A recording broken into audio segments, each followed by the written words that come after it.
Halo semua, kembali lagi dengan saya Bu Made Wirastikasari atau biasa dipanggil Bu Ari.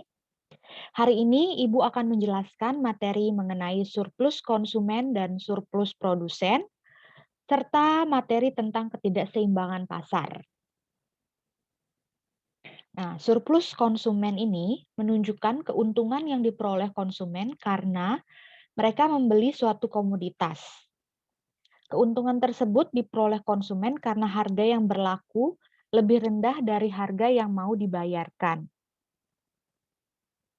Atau dapat juga diartikan sebagai manfaat yang diperoleh konsumen ketika mereka dapat membeli barang atau jasa dengan harga yang lebih rendah dari jumlah maksimum yang bersedia mereka bayarkan. Misalnya, untuk membeli roti, konsumen bersedia membayar Rp5.000. Namun, dia mendapati harga yang diinginkan di harga 3.000. Maka kelebihan harga yang dinikmati yaitu sebesar 2.000 adalah surplus konsumennya. Daerah surplus konsumen ini ditandai dengan daerah yang segitiga berwarna hijau ini. Ini dapat kalian lihat dari titik ini, kemudian PE ke titik E.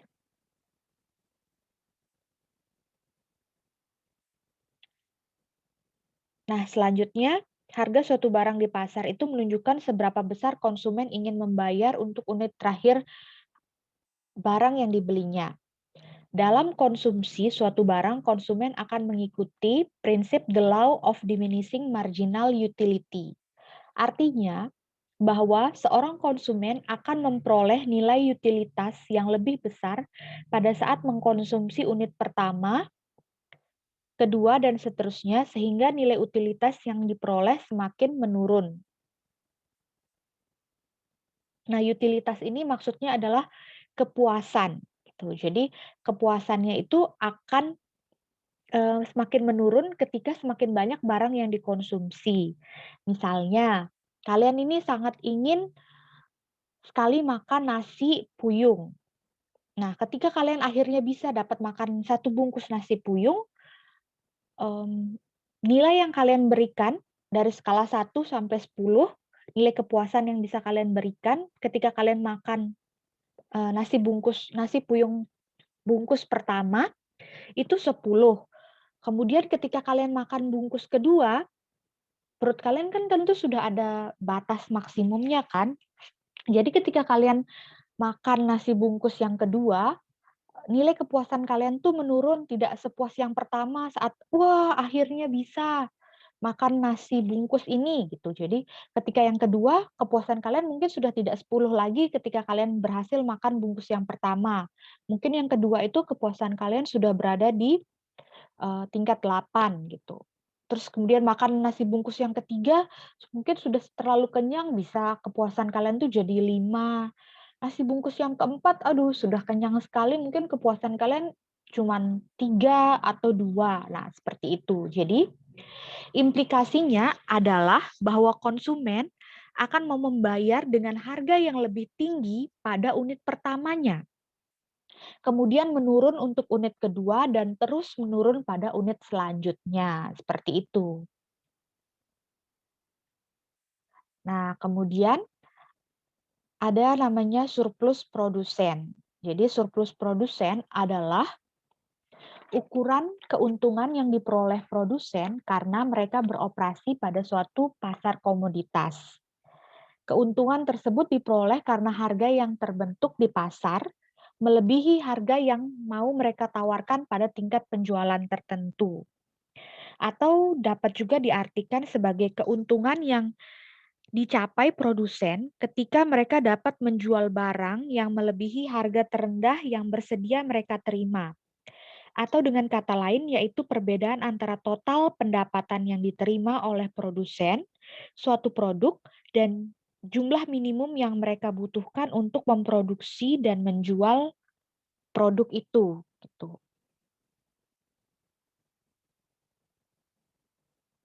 Eh, Kemudian keuntungan tersebut diperoleh karena harga yang terbentuk di pasar ini melebihi harga yang mau mereka tawarkan pada tingkat penjualan tertentu tadi, maka pada kondisi di mana jumlah barang yang ditawarkan masih sedikit, produsen bersedia menawarkan jumlah barang dengan harga yang lebih rendah daripada harga keseimbangan. Ini adalah daerah surplus produsen. Ini dari titik ini, titik 0 ini, kemudian PE sampai titik equilibrium. Ini adalah daerah surplus produsen.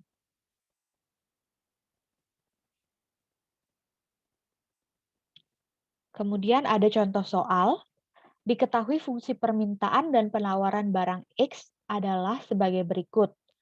QD-nya 600 dikurangi 0,5 PX, kemudian QS-nya 100 ditambah 0,5 PX. Berdasarkan informasi tersebut, diminta untuk menentukan harga dan jumlah keseimbangan barang X, kemudian yang B, hitunglah berapa surplus konsumennya.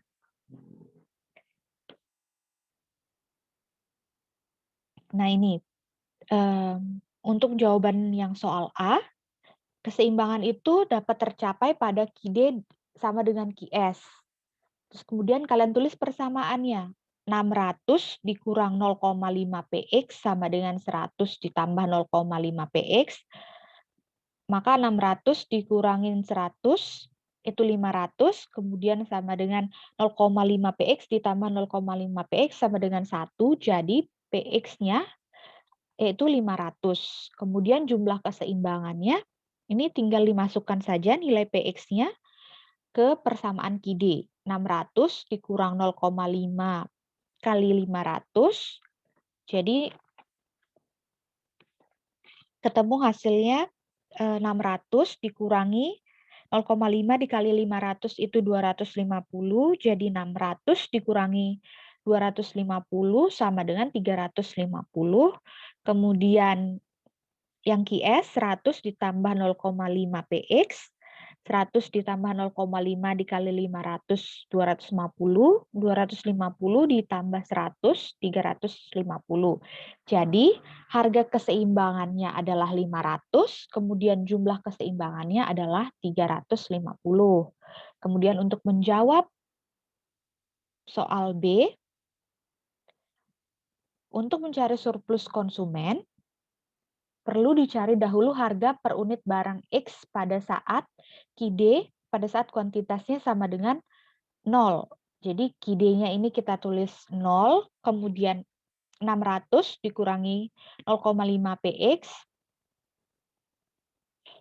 Nah, 600 dikurangi 0,5 PX, 0,5 PX-nya pindah ke sisi kiri, kemudian PX-nya jadi 600 dibagi 0,5 sama dengan 1.200. Kemudian kita cari surplus konsumennya. Nah, ini kan daerah yang berwarna hijau ini adalah surplus konsumen. Dia berbentuk seperti segitiga. Jadi untuk mencari daerah surplus konsumen ini, kalian tinggal menghitung dengan rumus luas segitiga. Rumus luas segitiga adalah alas kali tinggi dibagi 2. Nah, ini alasnya ini 350 kan. Nah, ini kan tingginya dari titik 0 sampai ke titik ini 350. Sehingga alasnya adalah 350. Kemudian untuk mengetahui tingginya, karena ini dia mulai dari titik ini, titik yang 500, hingga ke 1.200. Jadi untuk mengetahui tingginya, kalian kurangi. 1.200 dikurangi dengan 500 itu 700. Jadi 700 dikali 350 dibagi 2. Seperti itu. Hasilnya 700 dikali 350 itu adalah 245.000. Kemudian dibagi 2, nilainya 122.500. Ya, ini hasilnya. Kemudian untuk mencari surplus produsen, nah ini kan daerah surplus produsen ini bentuknya seperti ini nih.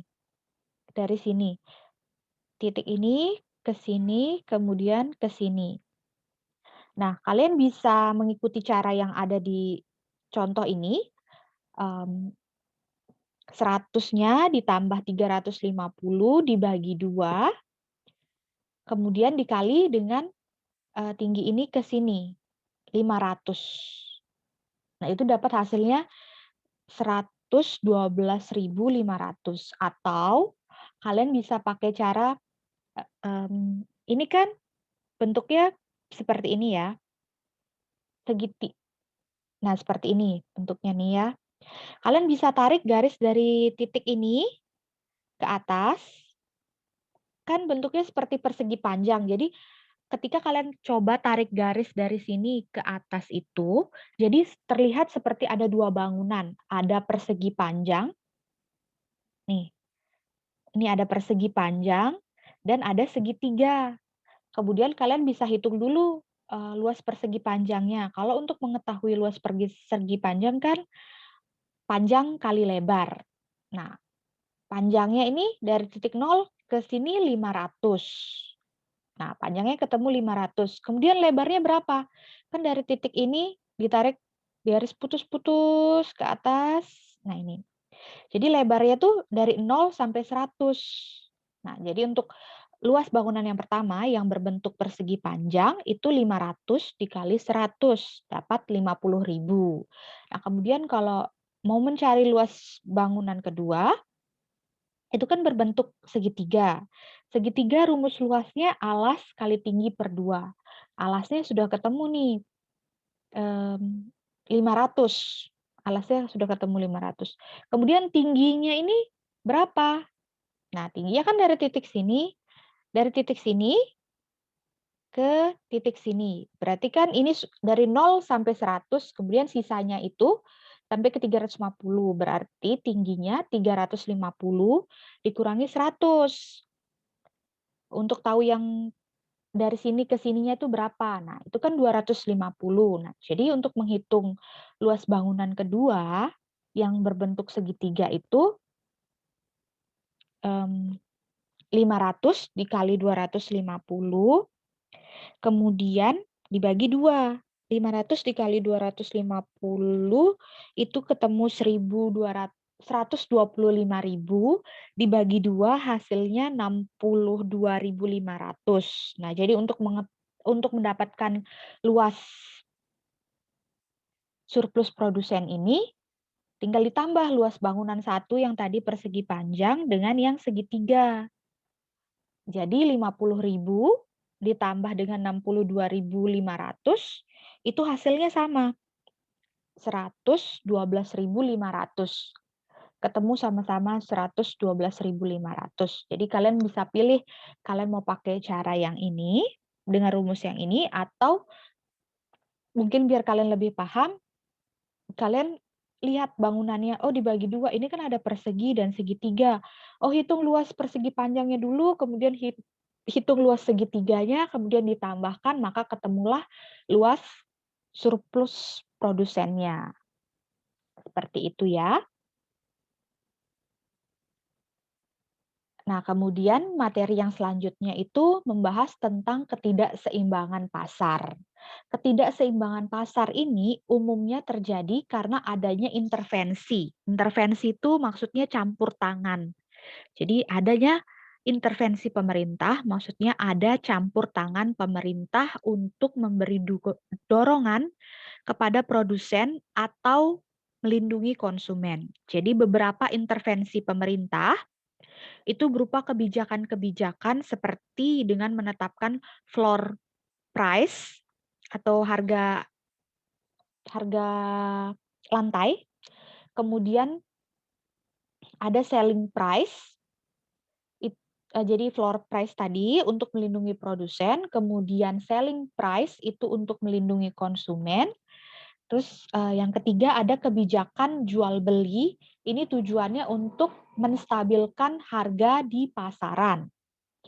Selanjutnya ada beberapa kebijakan lain yang mempengaruhi terhadap keseimbangan, seperti kebijakan subsidi, kemudian ada juga namanya kebijakan pajak. Nah, Floor price ini atau penetapan harga terendah, yaitu harga terendah yang ditetapkan pemerintah untuk komoditas tertentu, umumnya untuk komoditas pertanian seperti beras.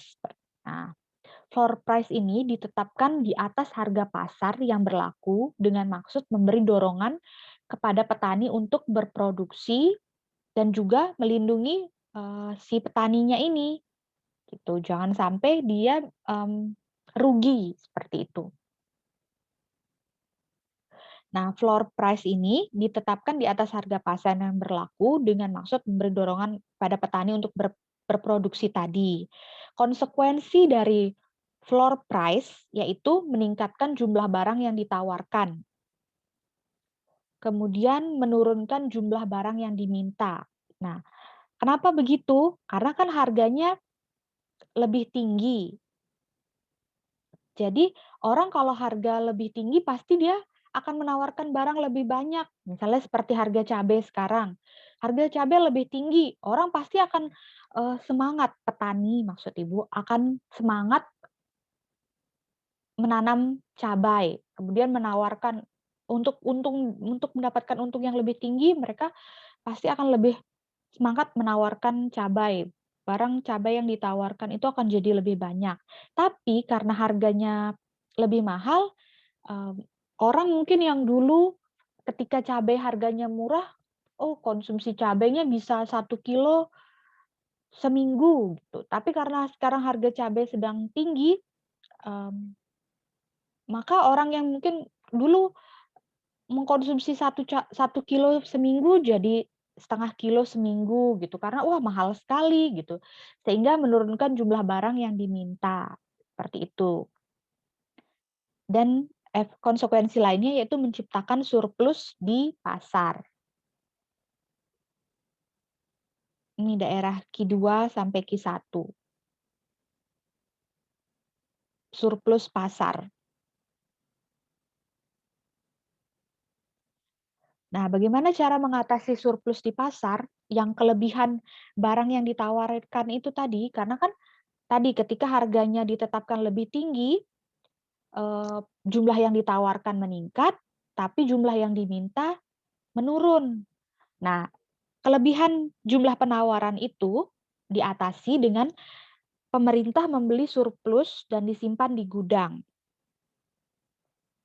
Jadi bisa untuk stok cadangan ketika musim paceklik. Misalnya kalau untuk padi biasanya itu ketika panen raya juga pemerintah itu biasanya membeli surplus atau kelebihan di pasar, kemudian disimpan di gudang-gudang pemerintah seperti Bulog. Kemudian nanti ketika masa paceklik, hasil panen sedikit, baru dikeluarkan stok beras itu untuk operasi pasar, sehingga ketika harga harga beras di pasaran pada saat musim paceklik tinggi, pemerintah bisa membantu menurunkan harga pasar dengan membeli tadi yang surplus pasar yang ketika harga ketika ketika jumlahnya banyak kemudian disimpan di gudang pemerintah itu yang dikeluarkan oleh pemerintah untuk operasi pasar, untuk menurunkan harga yang tinggi di masyarakat. Kemudian bisa juga dengan mengekspor surplus atau kelebihan itu ke luar negeri jika harganya mampu bersaing dengan produk luar negeri, seperti itu.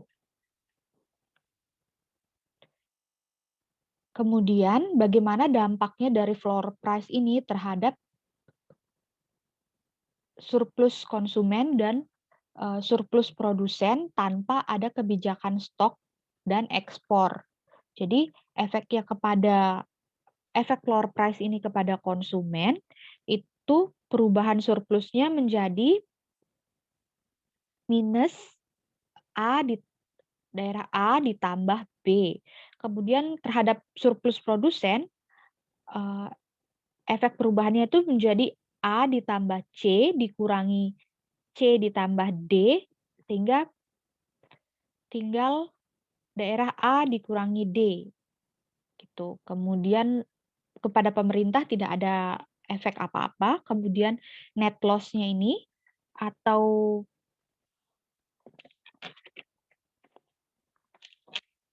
ya net loss-nya ini minus B ditambah D.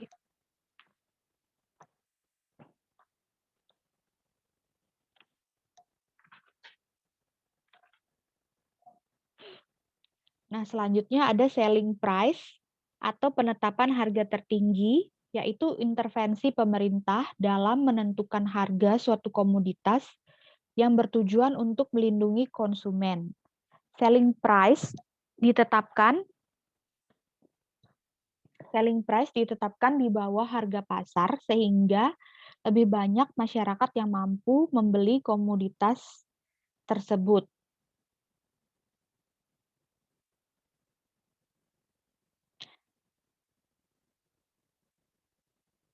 Nah, ini penjelasan kurvanya. Tidak ada campur tangan pemerintah, keseimbangan di titik E dengan harga P0 dan jumlah barang di titik Q0. Harga di titik P0 dianggap terlalu tinggi sehingga dijalankan kebijakan selling price di titik PM ini, selling price. Nah, pada harga PM ini, jumlah yang diminta menjadi Q2 sehingga menimbulkan shortage sebesar Q2 dikurangi Q1. Nah, ini shortage itu maksudnya kekurangan pasar atau berdampak pada black market.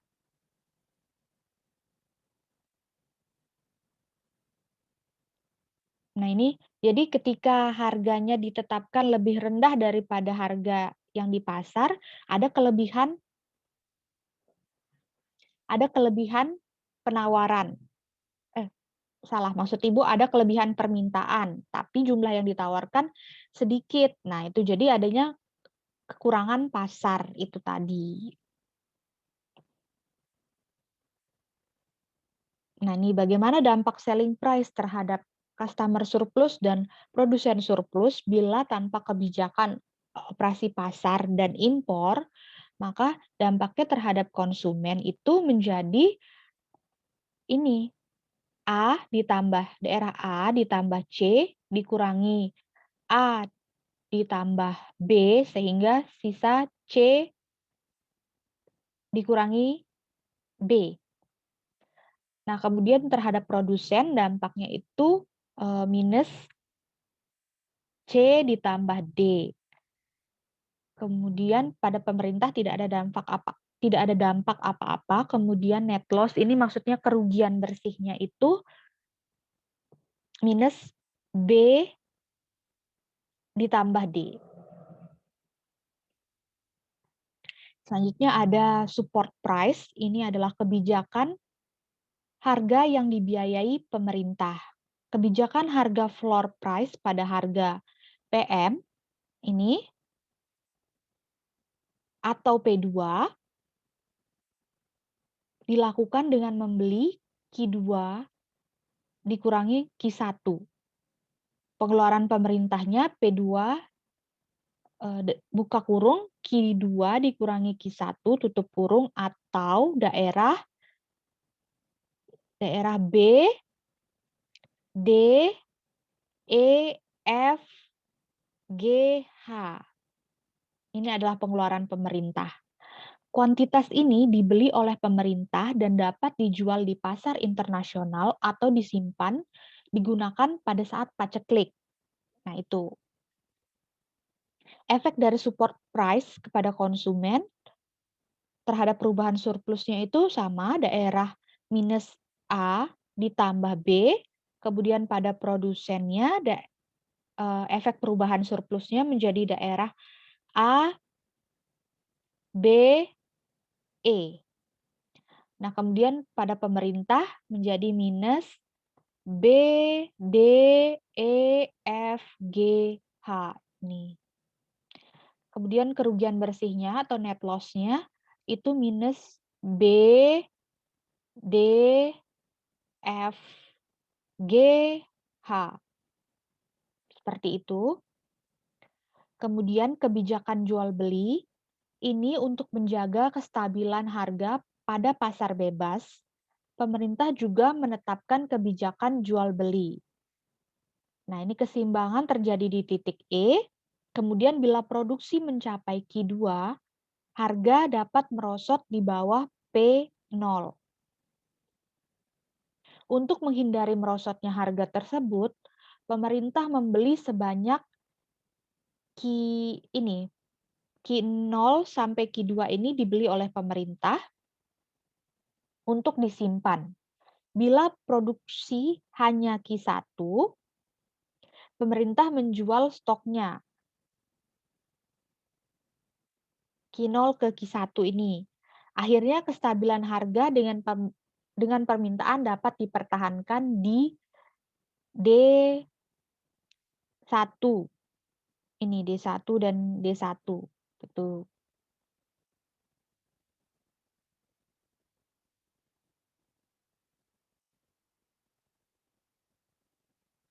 Nah, selanjutnya dampak kebijakan jual beli ini terhadap customer surplus dan produsen surplus. Kebijakan ini tidak merubah surplus konsumen atau surplus produsen. Kebijakan jual beli pemerintah dilakukan untuk mempertahankan harga, yaitu tetap sebesar P0. Seperti itu ya. Nah, selanjutnya ada namanya kebijakan kuota. Kebijakan kuota ini diterapkan untuk membatasi produksi atau peredaran suatu barang. Tanpa kuota, keseimbangan berada di titik E, equilibrium, di P0 dan Q0. Dengan kebijakan kuota, jumlah penjualan produsen atau pembelian konsumen dibatasi sampai Q1 ini. Pada kuantitas itu, konsumen bersedia membayar sampai harga P2. Produsen memperoleh keuntungan sebesar daerah A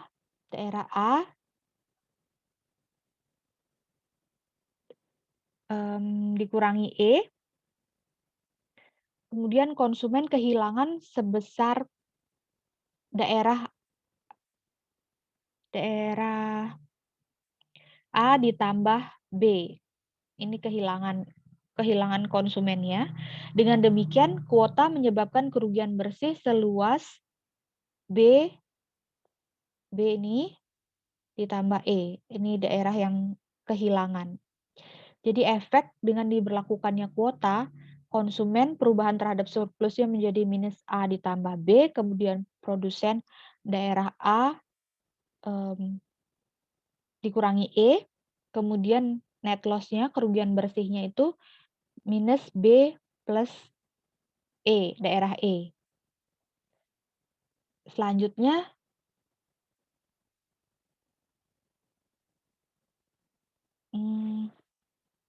ini stok yang berlebihan atau kelebihan produksi yang terus-menerus bertambah akibat pembelian pemerintah di atas harga keseimbangan dapat dihindari dengan pemberian subsidi pendapatan pada produsen atau petani. Jadi tanpa campur tangan pemerintah, keseimbangan berada di titik E, di P0 dan Q0. Kemudian karena harga dianggap tidak menguntungkan petani, pemerintah menentukan harga jaminan di P2. Akibat penawaran bertambah dari Q2 ke Q1, ini Q2 ke Q1, dan kurva penawaran berubah dari SS ke S1, keseimbangan berubah dari titik E ini ke E1. Kebijakan ini menyebabkan penawaran bertambah dan harga menurun. Kemudian pendapatan petani juga menurun. Pendapatan petani menurun dari 0, Q1, E1, kemudian P1.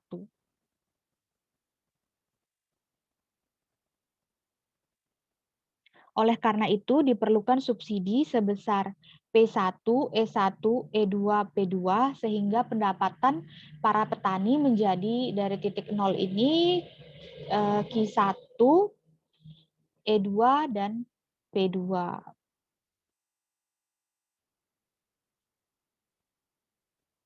Kemudian dampak subsidi harga terhadap customer surplus dan produsen surplus. Ini kebijakan harga sering dimaksudkan untuk memotivasi, mendorong produsen, meningkatkan produksi sampai yang diinginkan oleh pemerintah untuk menghindari impor yang berlebihan. Jadi efek kuotanya terhadap perubahan surplus konsumen itu jadi daerah C plus D, kemudian produksi C ini C plus D, kemudian terhadap surplus produsen itu jadi daerah D plus F, kemudian pemerintah itu minus daerah B, E, D, F, kemudian net loss-nya itu C plus D dikurangi B plus E. Nah, selanjutnya ada kebijakan pajak. Jadi pajak penjualan adalah pajak yang dikenakan oleh pemerintah dan dibayarkan pada waktu jual beli atas barang-barang yang dikenakan pajak penjualan. Konsumen membayar dengan harga lebih tinggi dibandingkan sebelum dikenakan pajak penjualan. Ya. Kemudian siapa sih sebenarnya yang menanggung pajak? Nah, kemudian tax incidence maksudnya itu adalah penentuan pihak mana, apakah produsen atau konsumen yang sebenarnya menanggung beban pajak itu tergantung dari elastisitas permintaannya. Nah, ini insiden pajak. Tunggu sebentar.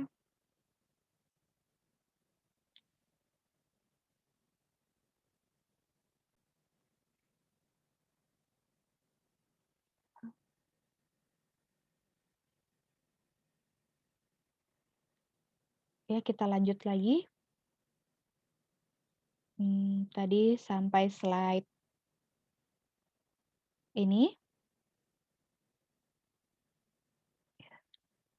Mana? Oke. Jadi insiden pajak, kasus permintaan elastis.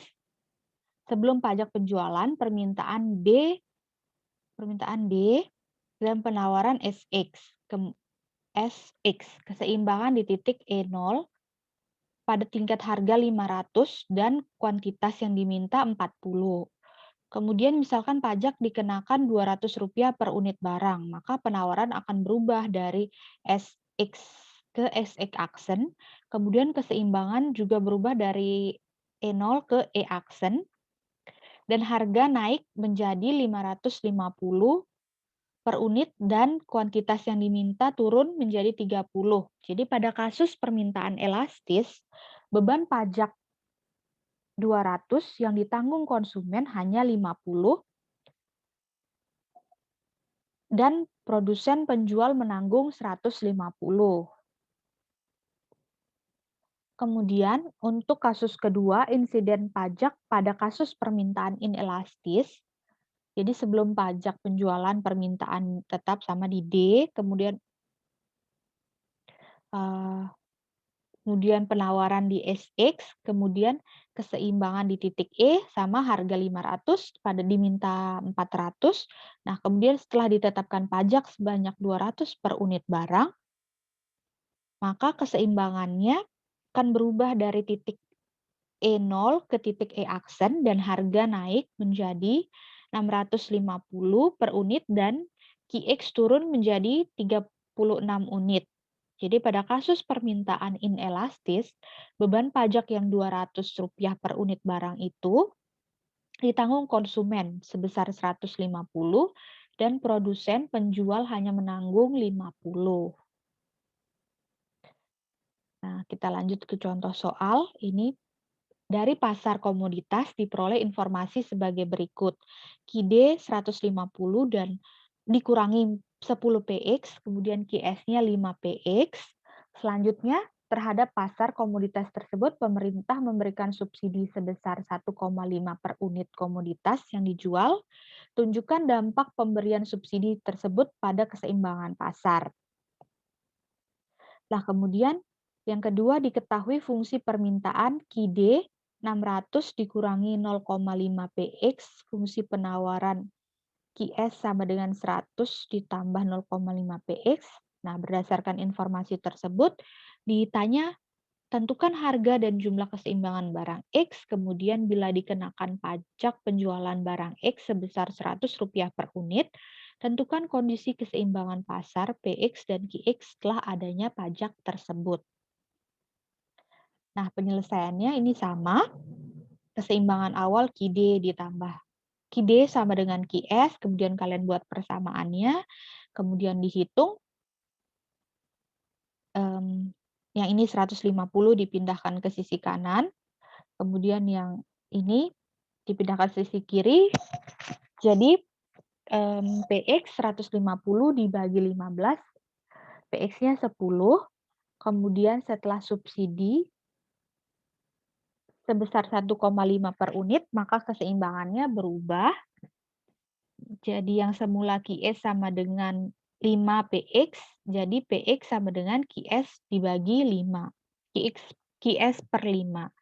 Nah, penawaran setelah subsidi dapat dicari PX aksen QS per 5 dikurangi 1,5, kemudian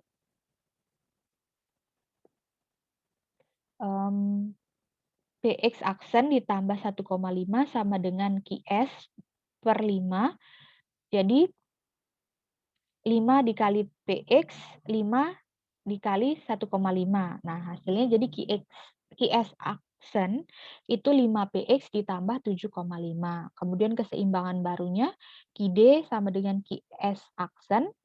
Nah, ini dihitung, kemudian ketemulah PX aksennya 142,5 dibagi 15 sama dengan PX aksennya 9,5. Jadi sebelum subsidi keseimbangannya itu pada harga PX-nya 10 dan QX-nya 50 unit, tapi setelah subsidi setelah subsidi PX-nya jadi 9,5, kemudian QS-nya menjadi berapa QS-nya? Nah, ini QS-nya dihitung dulu, tinggal dimasukkan yang tadi PX aksennya 9,5, ketemulah QD-nya 5,5. Jadi dampak subsidi sebesar 1,5 tadi merubah keseimbangan dari PX sama dengan 10 dan QX-nya 50, kemudian menjadi PX 9,5 dan QX-nya 5,5. Efek subsidi ini menurunkan harga keseimbangan dan meningkatkan jumlah keseimbangannya. Kemudian untuk soal yang kedua, sama, kalian buat persamaannya QD sama dengan QS, kemudian 500 di persamaan awalnya ini, yang ini kita persamakan. 600 dikurang 0,5 PX sama dengan 100 ditambah 0,5 PX, kemudian 600 dikurangi 100 sama dengan 0,5 PX ditambah 0,5 PX kan jadi 1 PX. Jadi PX-nya 500 dibagi 1 sama dengan 500. Kemudian harga sebelum pajak QS-nya ini 100 ditambah 0,5, 100 ditambah 0,5 PX-nya tadi, sehingga PX-nya QS dikurangi 100 dibagi 0,5. Nah, ini caranya sama-sama dikali 2, supaya yang di bawahnya ini jadi 1.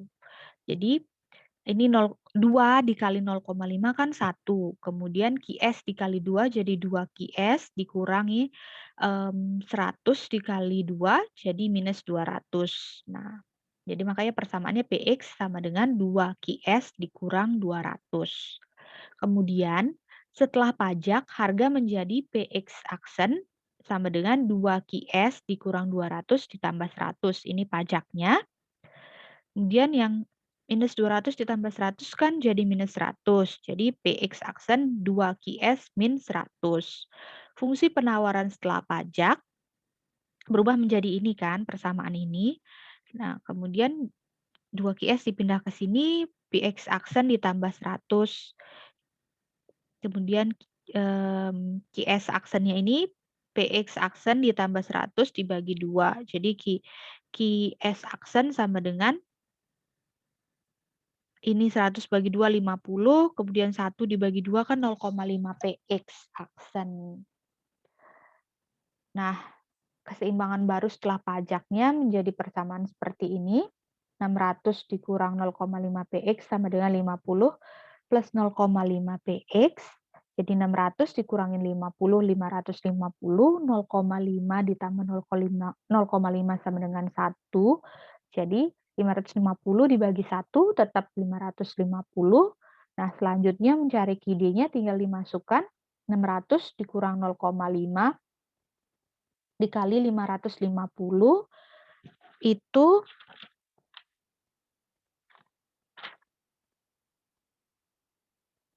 ya, itu nilainya jadi 600 dikurangi 0,5 dikali 550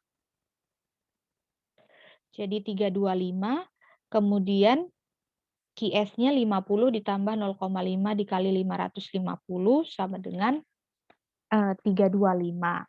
Jadi setelah pajak sebesar 550 dan jumlah barang yang diperjualbelikan 325 unit. Dampak dari pajak adalah meningkatkan harga keseimbangan dari 500 menjadi 550 unit. Kemudian dia juga menimbulkan efek menurunkan jumlah keseimbangan dari 350 menjadi 325 unit. Nah, sekian. Semoga kalian bisa memahami materi hari ini. Selanjutnya kita lanjutkan dengan diskusi. Baik, selamat sore dan terima kasih.